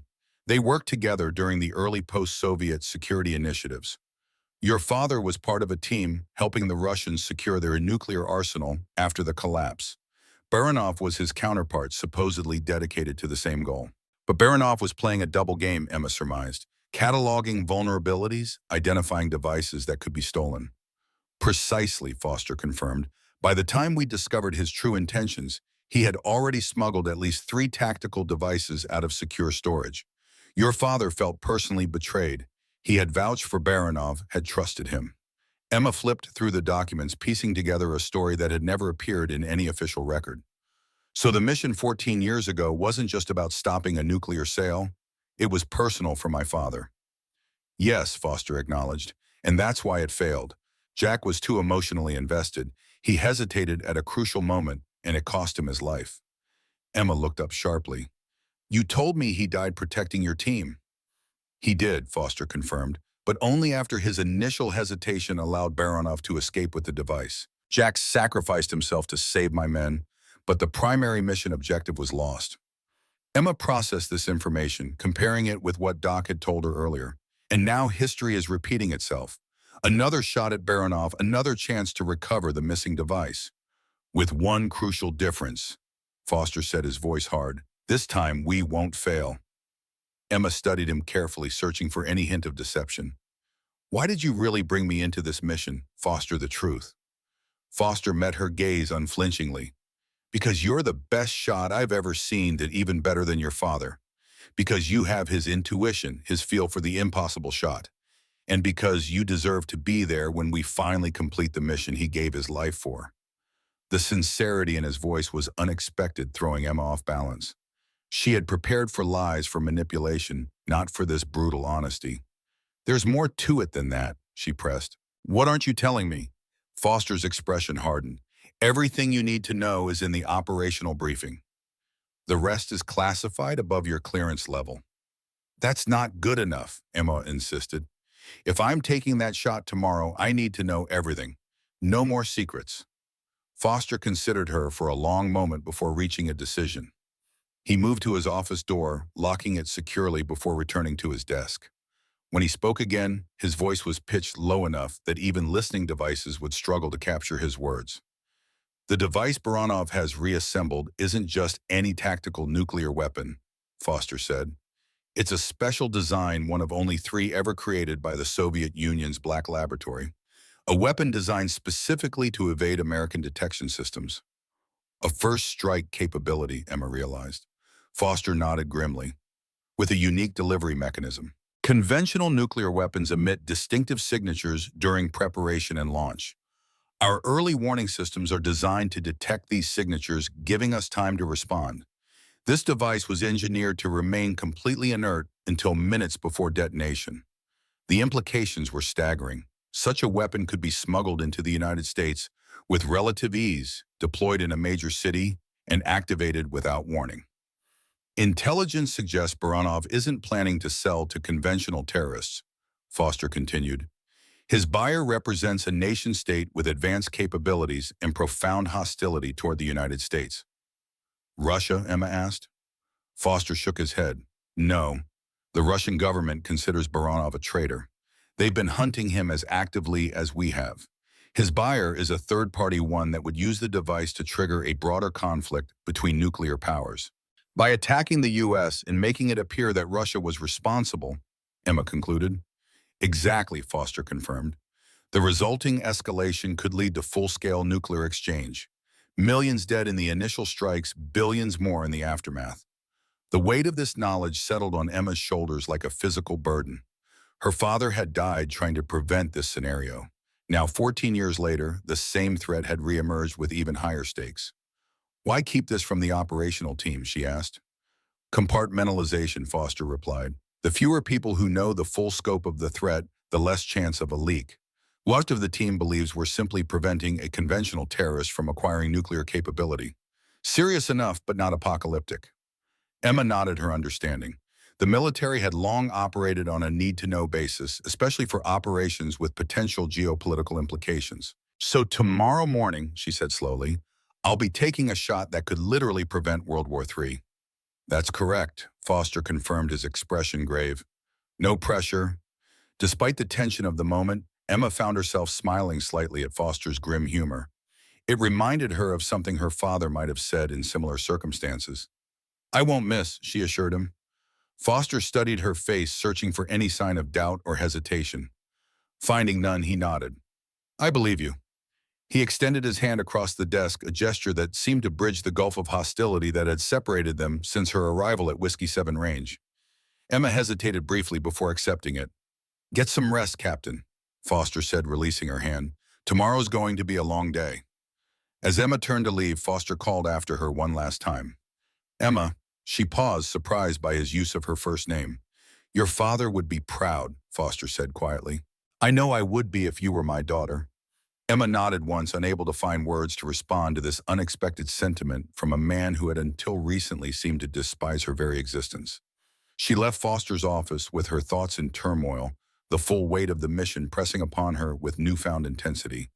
The night was clear and cold stars blazing overhead, with a brilliance only the desert can produce.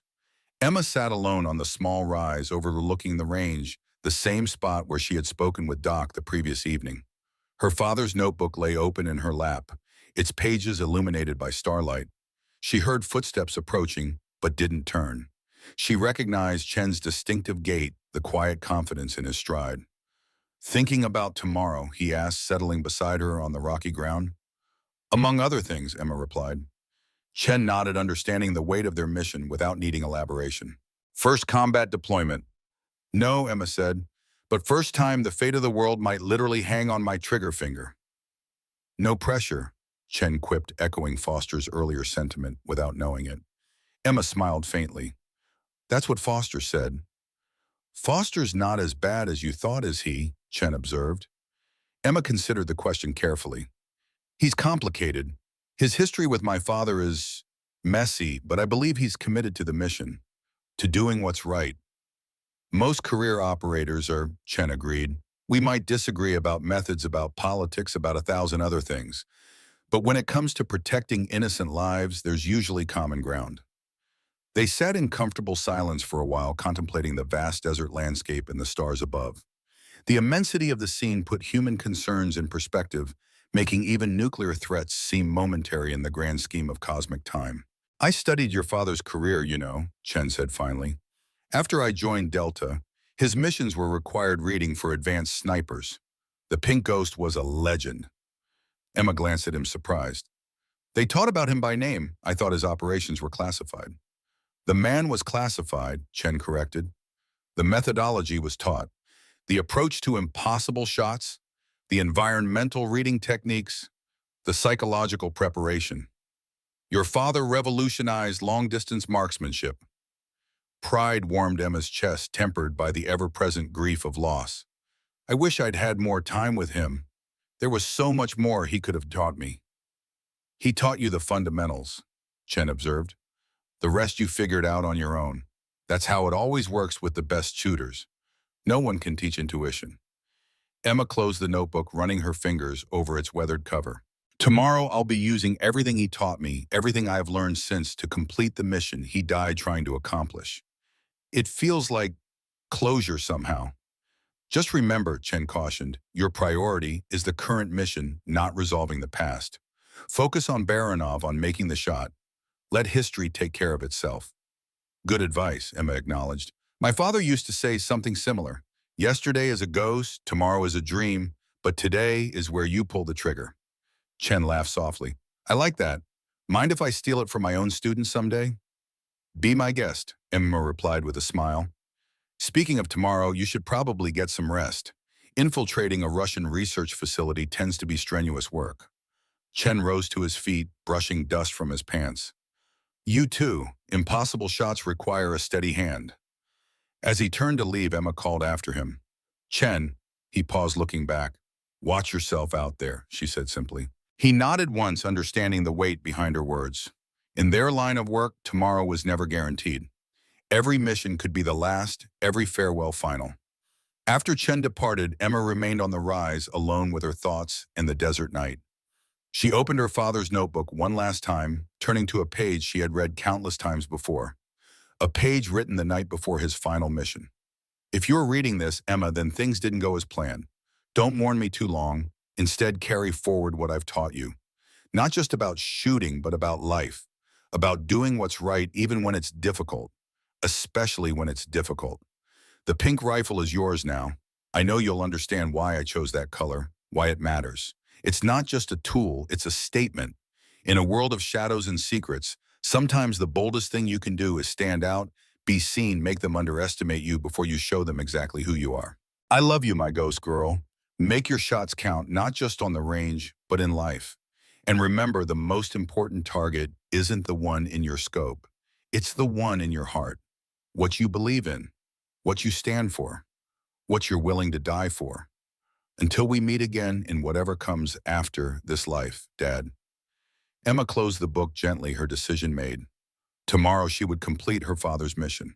She would take the impossible shot, eliminate Baranov, and help secure the nuclear device that threatened millions of innocent lives. But more importantly, she would honor her father's legacy not just with skill, but with the moral courage to do what was right no matter the personal cost. The Pink Ghost would ride again one last time to finish what Jack Reynolds had started 14 years ago. As dawn approached, painting the eastern sky with the first hints of light, Emma Reynolds made her final preparations. The pink rifle, once an object of mockery, now represented something far more powerful: hope, legacy, and the unwavering commitment to justice that had defined her father's life and would now define her own. Tomorrow would bring challenges unlike any she had faced before. But Emma was ready. Ready to take the shot that would echo through history, ready to become the ghost her father had always believed she could be. The pre-dawn darkness shrouded their approach, the stealth helicopter's modified engines emitting little more than a whisper as they skimmed over the Russian countryside. Emma sat near the rear, her pink rifle secured beside her, mentally reviewing the mission parameters one last time. Foster occupied the seat opposite his face, illuminated by the faint red glow of the cabin lights. He looked older in this light, the lines around his eyes deeper, the weight of command evident in his posture. 5 minutes to drop point, the pilot's voice announced through their headsets. Foster nodded, performing a final check of his equipment. Unlike the others, he wore no unit patches, no identifying insignia. If captured, they would be disavowed, their connection to the United States erased. Captain Reynolds, Foster said, his voice barely audible above the helicopter's muted engines. A word before we land. Emma moved closer, leaning in to hear him over the ambient noise. There's something you should know. Foster began, his expression unusually vulnerable. Something about your father's last moments. Emma felt a chill that had nothing to do with the pre-dawn air. I'm listening. Jack didn't just die protecting my team, Foster said, his voice tight with emotion. He died protecting me specifically. He saw the Spetsnaz sniper taking aim at my position and put himself between us. The revelation hung in the air between them, heavy with implication. Why tell me this now? Emma asked. Foster's eyes met hers, haunted by memories long suppressed. Because if something goes wrong today, if either of us doesn't make it back, I wanted you to know the truth. Your father was the bravest man I ever knew, and I've spent 14 years trying to be worthy of his sacrifice. Before Emma could respond, the helicopter began its descent, the pilot's voice cutting through the moment. 30 seconds to touchdown. Prepare for deployment. The conversation forgotten. Emma and Foster shifted seamlessly into operational mode, checking weapons and equipment with practiced efficiency. The helicopter touched down in a small clearing, its skids barely making contact before the team was moving, deploying into the darkness with the silent precision that marked elite operators. Overwatch team with me, Foster directed, gesturing for Emma to follow. Infiltration team, proceed to your staging point and await the signal. Chen nodded, leading his 6-man team toward the shadowy tree line. They would circle around to approach the facility from the north, positioning themselves just outside the sensor perimeter to await Emma's shot. Foster led Emma and 2 support personnel toward a rocky ridge that offered a clear line of sight to the Severny facility. The climb was steep but manageable, their progress silent and methodical. By the time they reached the designated Overwatch position, the eastern sky was beginning to lighten, though dawn remained an hour away. Set up here, Foster instructed, indicating a small depression that offered both concealment and a stable shooting platform. Emma worked quickly, unpacking her rifle in the Raptor targeting system with practiced efficiency. The support team established a secure communications link and deployed passive sensors to monitor for any approaching security forces. Through her scope, Emma could see the Severny facility clearly, its utilitarian buildings nestled against a forested hillside. Security lights illuminated the perimeter fence, and armed guards patrolled at regular intervals. The main laboratory building stood at the center of the complex, its windowless design suggesting sensitive work conducted within. Target building is designated Alpha, Foster said, crouched beside her with a spotting scope. Buranov's private lab is on the 2nd floor northeast corner. According to intelligence, he begins work at precisely 0700 hours every morning, following breakfast in his private quarters. Emma checked the Raptor system, ensuring it was properly calibrated for the environmental conditions. The morning air was cool and still ideal for long-range shooting, but experience had taught her that conditions could change rapidly, especially in hilly terrain like this. Communications check with infiltration team, Foster directed the support specialist. Comm check complete, came the response. Infiltration team is in position and awaiting the signal. Foster glanced at his watch. 23 minutes until target is expected to appear. Final preparations, people. As the others completed their pre-mission checklists, Foster moved closer to Emma, his voice pitched low for her ears alone. 1 shot, 1 kill, he said, just like your father taught you. Emma nodded, appreciating the sentiment despite its unnecessary nature. She had been preparing for this moment her entire adult life. The weight of the mission, the historical echoes, the personal connection, all of it faded into background noise as she entered the focused state her father had described as ghost mind, where nothing existed except shooter weapon and target. Through the Raptor's advanced optics, Emma could see details of the facility that would have been impossible with conventional equipment. The system automatically identified security cameras, motion sensors, and potential threats, tagging them with subtle markers in her field of view. As the minutes ticked by, Emma made final adjustments, accounting for elevation wind and the slight temperature differential between their position and the target. The Raptors' calculations aligned closely with her own, a reassuring confirmation of her methodology. Movement at target building. Foster reported suddenly, his voice tense with anticipation. East entrance opening. Security detail emerging. Emma tracked the movement through her scope, watching as four-armed men in civilian clothing but unmistakably military bearing emerged from the building.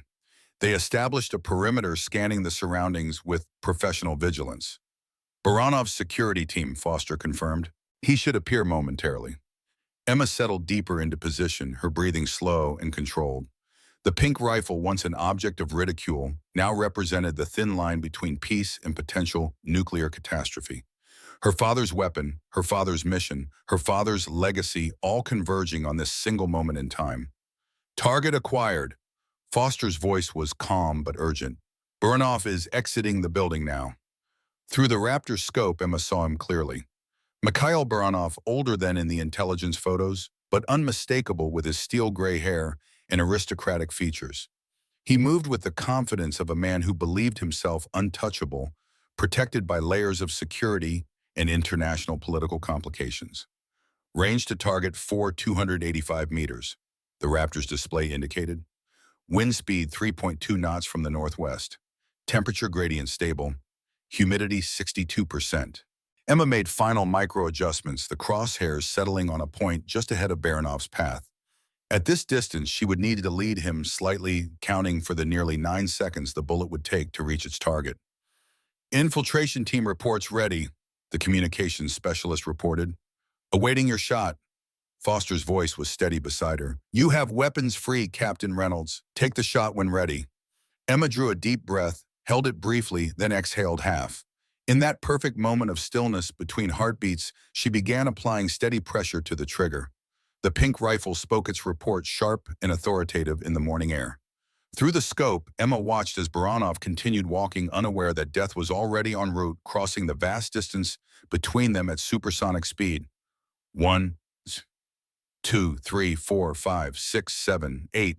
On the 9th second, Baranov suddenly stiffened, then collapsed. His security team reacted instantly, weapons drawn, searching frantically for a threat they could not possibly detect at this distance.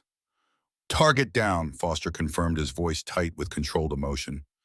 Clean shot, initiating phase 2. He activated his communication link. Infiltration team proceed. Security systems should engage lockdown protocols within 30 seconds.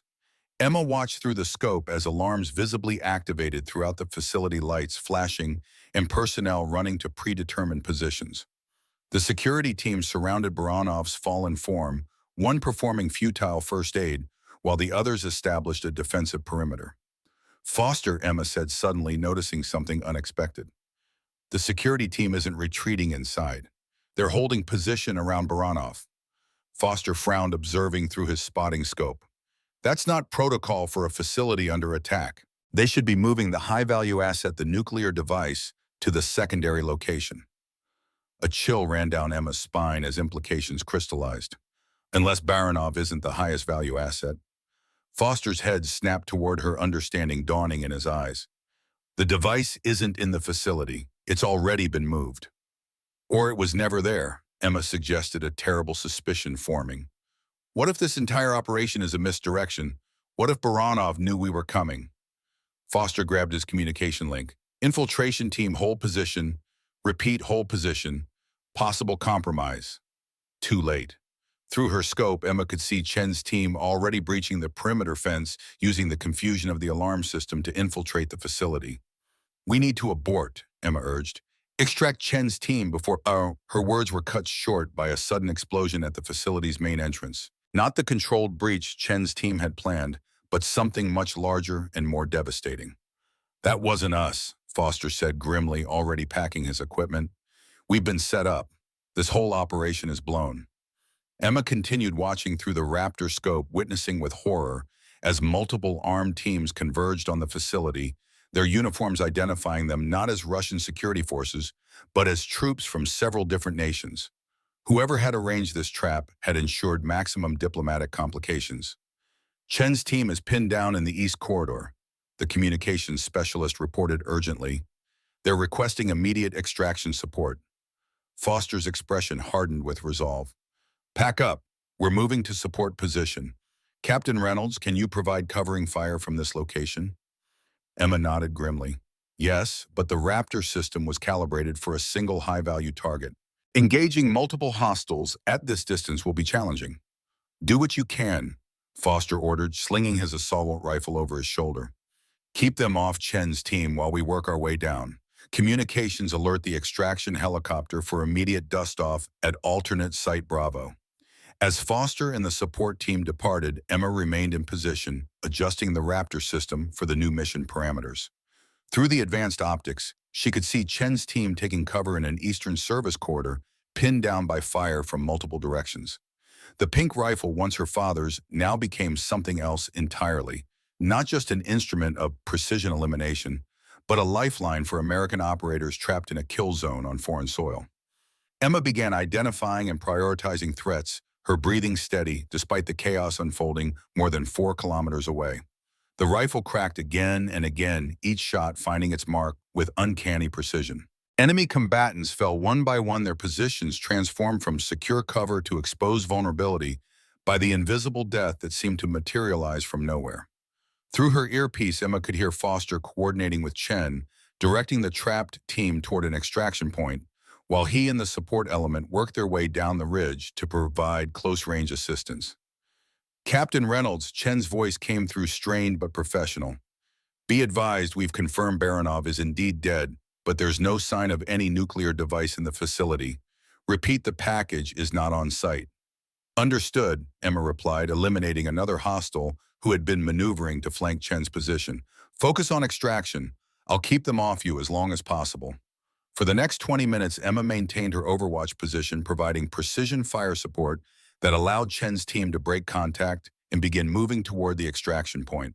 The pink rifle performed flawlessly, its distinctive color a stark contrast to the lethal precision of its operation. As the situation evolved, Emma found herself falling into a rhythm her father had described in his notes, a state of hyper-focused awareness where time seemed to slow and each shot became an extension of her will rather than a mechanical process. The Raptor system's calculations confirmed what her instincts already knew: the technology and human skill working in perfect harmony. Captain Reynolds, Foster's voice broke through her concentration. Chen's team is approaching the extraction point. Pack up and move to Rally Point Charlie. We have 10 minutes before Russian quick reaction forces arrive in force. Emma acknowledged the order, taking one final scan of the battle space before disassembling her rifle in the Raptor system with practiced efficiency. As she secured the equipment in her pack, her gaze fell momentarily on the pink weapon that had proven itself beyond any doubt. The ghost had returned just as her father had intended, not as a haunting presence of regret and loss, but as a guardian, a protector, a force for justice in a world of shadows. As Emma made her way down the ridge toward the extraction point, she knew two things with absolute certainty. The mission had been compromised from the beginning, and the nuclear threat remained active. But she also knew that she had proven herself worthy of her father's legacy, carrying forward not just his skill, but his unwavering commitment to doing what was right, no matter the cost. The pink ghost would return to fight another day, and next time she would be ready for whatever challenges awaited. Her father's mission remained unfinished, but his daughter had taken up the mantle, ensuring that his sacrifice would not be in vain. In the distance, the extraction helicopter appeared skimming low over the treetops. Its arrival marking the end of this chapter, but not the end of the story. As Emma joined Foster, Chen, and the surviving members of the team, a shared understanding passed between them. They had been tested in fire and emerged stronger, bonded by the crucible of combat and shared purpose. The pink rifle, secured safely in its case, had silenced all mockery, all doubt, all underestimation. In its place remained only respect, admiration, and the quiet acknowledgement that sometimes the most devastating weapon isn't the one that looks most threatening, but the one that no one takes seriously until it's too late, just as her father had intended all along. As the helicopter lifted off, carrying the team away from Russian airspace, Emma sat beside Foster, their conversation muted beneath the roar of the engines. It was an inside job, Foster said grimly, passing her a tablet displaying intercepted communications. Someone in JSOC leaked the operation details to multiple intelligence agencies. They wanted maximum chaos. Russian, Chinese, and Iranian operators were all waiting for us. Emma studied the data, her jaw tightening. Who would benefit from this level of international tension? That's our next mission, Foster replied. But more importantly, the nuclear device was never at Severny. Baranov was a decoy. Then where is it? Emma asked, the weight of millions of lives pressing on her shoulders. Foster's expression hardened. Intelligence suggests it's already been smuggled into the United States. New York or Washington, most likely. We have less than 72 hours to locate it. Doc Williams joined them, his weathered face grim. Preliminary analysis of Baranov's computer revealed coded communications with someone high in American intelligence. Codenamed Judas. He's been orchestrating this from the beginning. Emma looked down at her pink rifle case. So the mission continues. With higher stakes, Foster confirmed. We need the pink ghost now more than ever. 2 days later, in a secure Pentagon briefing room, Emma stood before a new tactical display. A hand-picked team of operators surrounded her. Chen Doc and 3 specialists she trusted implicitly. Foster entered now wearing the insignia of a full colonel. Project Wraith is now active, he announced. Our mission: locate the nuclear device, identify Judas, and neutralize both threats before midnight Friday. Emma felt her father's presence beside her as she studied the mission parameters. The impossible shot in Russia had been just the beginning. Now the true test awaited. A race against time with America's largest cities in the crosshairs. The pink ghost rides again, she said quietly, her voice carrying unexpected authority in the hushed room. And this time we finish what my father started. Foster nodded, a new respect in his eyes. For Jack, he said. For everyone, Emma replied.